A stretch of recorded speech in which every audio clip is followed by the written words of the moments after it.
300 men, and they're surrounding the whole camp. Midian doesn't know what's happening. And 300 of them going all the way around the border of that valley, every side of the camp. And then we have verse 14. I'm sorry, not verse 14. We have the rest of verse 18. Notice that last phrase there. And say, and this is important, the sword of the Lord and of Gideon. You remember what the interpreter said in the dream? Remember what he said in the dream? He said, this is nothing more than the sword of Gideon, the son of Joash, a man of Israel. Well, Gideon tells the men, not that, but he tells the men, you will shout the sword of the Lord and of Gideon. So the interpreter said, this is nothing else than the sword of Gideon, the son of Joash. But when Gideon hears that, he goes back to his men and he modifies it to reflect his faith. And he says, it's not my sword because I don't have a sword. I got a trumpet in a pitcher. It's the sword of the Lord. That's what this is. This is the Lord's sword. Gideon is only his tool. We are only ever a tool in God's hand. It is not our idea. It is not our strength. It is not by our might or our cleverness. Gideon didn't come up with this idea. Gideon was panicked about this idea until he got it, until the promise was bigger to him than his fear of failure. And once that happened, once the promise was bigger than his fear of failure, then anything was possible. And he tells the men, you're going to shout the sword of the Lord and of Gideon. Oh, so he puts the Lord first here, which is exactly where his faith is. His faith is in the Lord. And then we come to the battle, which really isn't a battle. It's not two armies fighting one another, but we'll see. Verse 19. So Gideon and the 100 men that were with him came unto the outside of the camp in the beginning of the middle watch, and they had but newly set the watch. Now the watch here, notice it says the middle watch. In the Old Testament, there are 3 watches. There's the first watch, the middle watch, and then the morning watch. So there are basically 3 watches throughout the night. In the New Testament, we find that they have added a 4th watch. There's a beginning watch, a middle watch, a cock crowing watch, and a morning watch. So there's 4 different watches. This one is in the middle of the night. It's probably sometime after midnight. And they're switching guards. So one guard is leaving, another guard is coming. And so there's a little bit of activity in the camp, and that's when Gideon and his men show up. Sometime after midnight, at the darkest part of the night, they come. And they're walking along those hilltops trying to get in position as quickly as they can, holding their trumpet and holding their pod.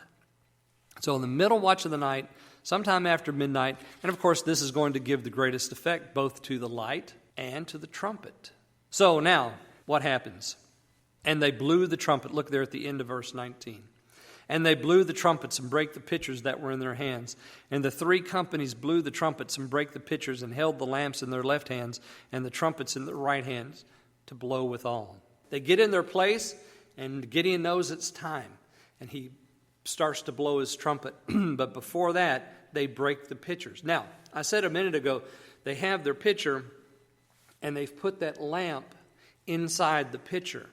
And the lamp is burning, but they put it in there so that, the light, so that the watchers don't see these little lights, dancing along the hilltops surrounding the camp. And so they put the pitchers in those lamps so the lamp can get air, but so the light doesn't come out. But while the lamp is in that pitcher, that ceramic's getting hot. Have you ever broken a hot light bulb? It explodes, doesn't it? Blam! I mean, you get that crack of glass shattering, but it's louder than normal. And you get that explosion that happens because of the vacuum, and it's hot. And so the air rushes in real quick, and you get that pow sound when that thing breaks. Well, that's exactly what happens with this ceramic. It's gotten really hot. And so when they break it, you get this blam. And as soon as that thing shatters, you get this rush of oxygen to that lamp, and you get the flare. So you get the sound, the shattering, the glass sensation because the tinsel noise of that ceramic that's so tight, and then it breaks. And you get a flare-up of light, and then you hear whoop, whoop on the horns. 300 of them surrounding the camp. Well, you know what? If anybody is partly awake, they're going to be scared to death. But anybody who's woken up by that is going to go, what is happening? You see. So they're in the middle of the night, sound asleep, dark as it can be, and they hear the sound of those trumpets. Now, normally, when a trumpet sounds, it sounds at the head of a column of men. And there are 300 trumpets that are sounding, which means to Midian there are at least 300 columns of men, and they surround us. What has just happened? We are under attack. So you have the breaking of the pitchers, the flash of light, the sound of the trumpets. The 300 blow their trumpets, break the pitchers, held the lamps in their left hands and the trumpets in their right hands, and they're blowing that trumpet. And don't you know that sound and the light all wash down into that valley and just reverberate? You've got sound coming from everywhere, light coming from everywhere. And notice the very last thing, and the cry. They do say it, don't they? The sword of the Lord and of Gideon. So they're shouting at the top of their voice. I just put in my notes here that I think the obedience of Gideon is rubbed off on these guys. They believe it too. And they're going to do exactly what Gideon said. They got the trumpets, they got the pitchers with the lamps.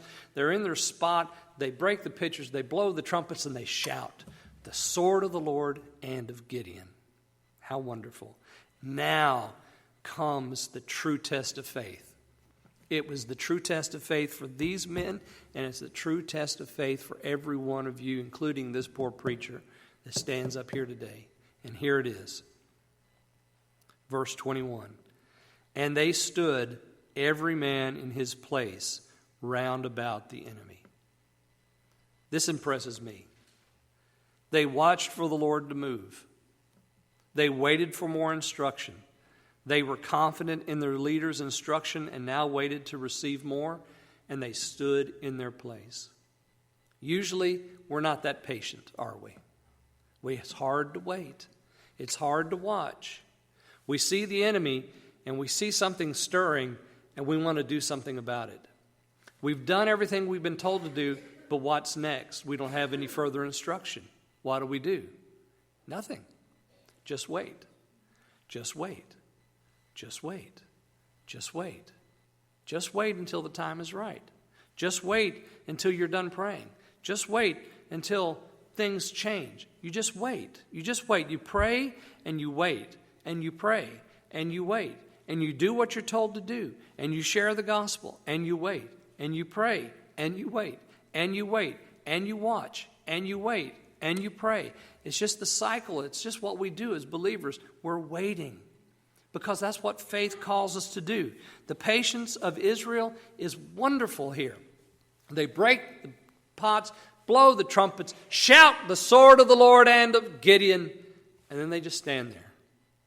Well, what happens below? Look at the rest of that verse 21. All the hosts ran and cried and fled, but not Israel. All the Israelites, the 300 of them, they're just standing there. They're waiting. I want to see what the Lord's going to do. Well, I don't have a sword in my hand. It's not like I couldn't go down there and do anything about it anyway. So let's just wait.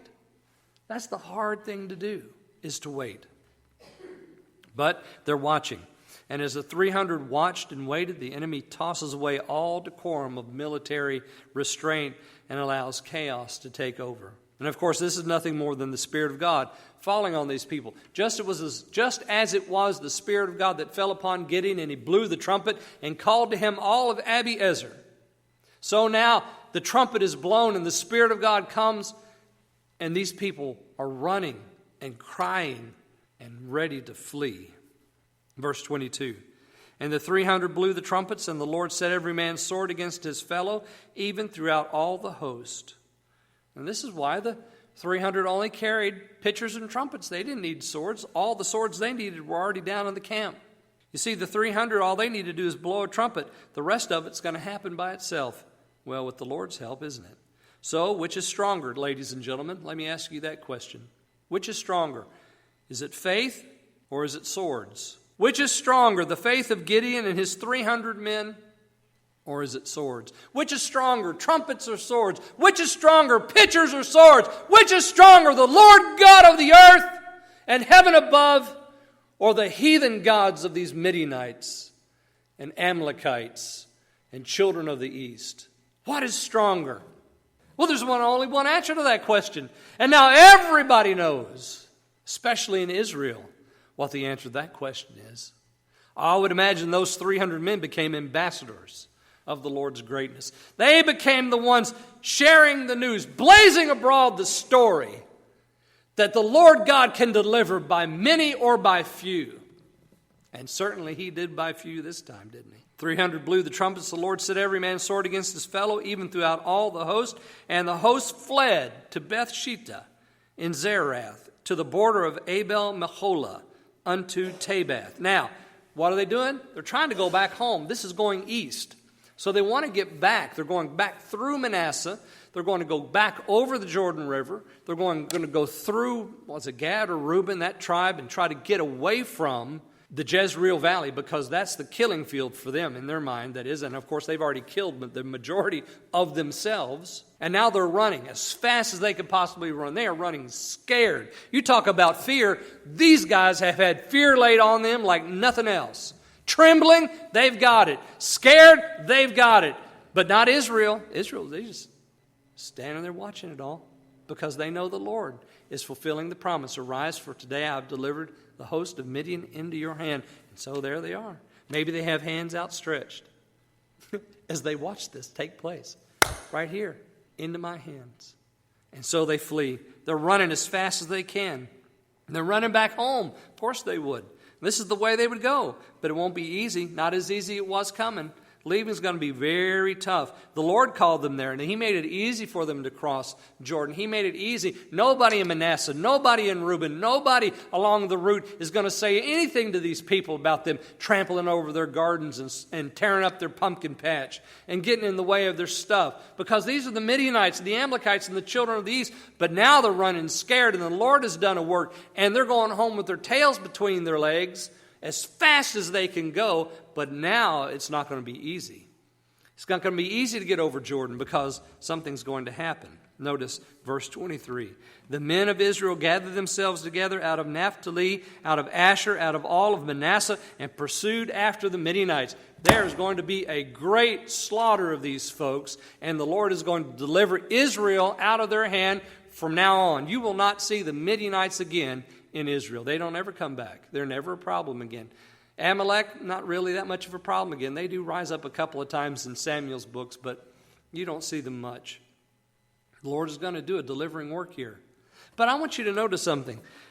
Verse 23. Notice verse 23 there. He says, the men of Israel gathered themselves together out of Naphtali, Asher, and all of Manasseh. Where were the people that the messengers called from? Remember at the beginning when Gideon blew the trumpet and all of Abiezer was gathered to him, and then he sent messengers out, and he sent them to those 4 tribes, Manasseh, Asher, Naphtali. What was the other one? There were 4 tribes. Well, 3 of them are right here. Naphtali, Asher, and Manasseh. So these are the guys that went home scared. These are the guys that went home that were trembling. So suddenly, all of these men from Naphtali, Asher, and Manasseh have a change of heart. They're not afraid now. Why is that? Because 300 men believed a promise. What might you accomplish if you yet believe a promise? You see, the belief of Gideon affected the 300, and the belief of the 300 affected 3 whole tribes of men that they left the potential battle because they were scared. Not now. Because now they've seen something. And it's not that they saw opportunity for victory. What they've seen now is faith in action, demonstrated by those men who are still standing on the tops of the mountains. They're not the ones that are chasing after Midian, Amalek, and the children of the east. It's the tribes, those ones who left. They're now with their swords and their shields on their horses and their donkeys, and they're going after those folks. But the 300, they're still standing there. And they became an ensign to the rest of Israel of what faith can do once a promise is believed. This is a challenge for us. What can this small church do when a promise is believed?